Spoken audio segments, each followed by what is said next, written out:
Մեր երկիրը ԵԱՏՄ անդամակցությունից հետո 50%-ով ավելացրել է իր արտահանումը Ռուսաստան։ Վիճակագրական թվերից դուրս տնտեսական ինչ հույսեր ունի Հայաստանը ԵԱՏՄ-ից քննարկվել է Աստանա, Բիշկեք, Երևան, Սարատով տեսակամրջին։ 2 տարի առաջ կառույցից հույսերը գուցե գերագնահատված էին, որ այժմ ոչ միայն հայ, այլև Եվրասիականի բոլոր սպառողների վստահությունն է նահանջել, բացատրել է փորձագետներից մեկը։ ԵԱՏՄ-ից անդամ պետությունների շահը օգուտն ավելացնելու, միասնական մաքսային օրենսգիրքը հաստատելու նպատակով մեկնարկել է կառույցի խորհրդի այս տարվա վերջին նիստը։ Սանկտ Պետերբուրգ է մեկնել նաև Հայաստանի նախագահ Սերժ Սարգսյանը։ Այն խնդիրը, որ ստուգումների ժամանակ ասում են մի բան պետք է գրվի։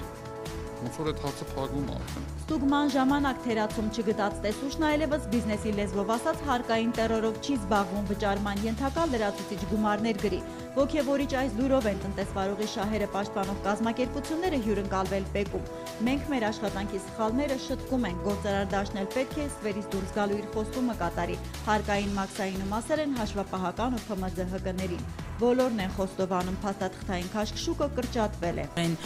պրոցեսները, որոնք որ նախկինում տևում էին 25 օր, հիմա արդեն 4 օրվա ընթացքում կարողացել է մաքսազերծել։ Նորից քննարկվում է մի քանի նախարարություն առաջնահերթ մշակույթը Գյումրի տեղափոխելու հարցը։ Կառավարությունից ստացած հանձնարարականը պետք է որ հասցնեն կատարել մինչև եկող տարվա վերջ։ 2016-ի ամփոփիչ ասուլիսում հայտարարել է Դավիթ Լոքյանը։ Այս տարին գերատեսչությունը փակել է 140 համայնք 18-ում խոշորացրած։ Դրանցում առաջիկայում $11 միլիոն կներդրվի։ Որպեսզի մայրուղիների վրա աղբը պակասի, Հրազդանում ու Վանաձորում նոր աղբանոց կշահագործվի։ Նպատակ է դրվել նաև նոր աշխատատեղեր բացել մայրաքաղաքից դուրս, որ փոխվի, մարզերը Երևանից կրկնակի աղքատ են մտահոգիչ վիճակագրությունը։ Գյուղերում կյանքի որակը փոխող շատ քիչ նախագծեր են տեղերից ներկայացնում, ասել է նախարար Լոքյանը։ Մեզ տվել են շուրջ 70 ծրագրեր, որոնք իմ մոտ են։ Այս խնդիրը շատ հանգամանալ լուրջ քննարկվել է։ Սահմանամերձ Օթի գյուղի տրանսպորտի խնդրով հոկտեմբերից զբաղվում է խոշորացված նոյեմբերյանի ղեկավարությունը։ Տարածքում մշտական երթուղի ունենալը կարևոր է հատկապես այս ու հարակից բարեկամավանի համար, քանի որ ի տարբերություն մյուս բնակավայրերի դրանք հեռու են Երևան-Թբիլիսի մայրուղուց ու ավտոչունեցողները չեն կարողանում գոնե պատահական մեքենայով Իջևան կամ այլ տեղ հասնել։ Մարդկանց հույսը Բայրամյանների ինքնաբուխ բիզնեսն է։ Մեջը շահույթ չկա, բաղ չկա ծննդյան կապակցությամբ, ուզում եմ ավտոն խոսքի